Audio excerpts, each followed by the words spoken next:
እንደነገርኩሽ ነው። በዚህ አመት ብቻ 11 ሰራተኞችን ነው የቀየርኩት። ዛሬም ደግሞ አዲስ ሰራተኛ?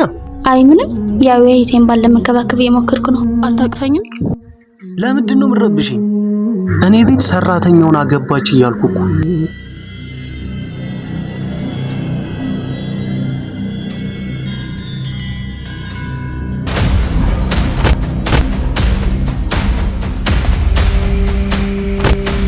ፊት ልክ አይመስልም። እርቦሃል መሰለኝ። ትንሽ እኮ ልጆች አስቸግረውኝ።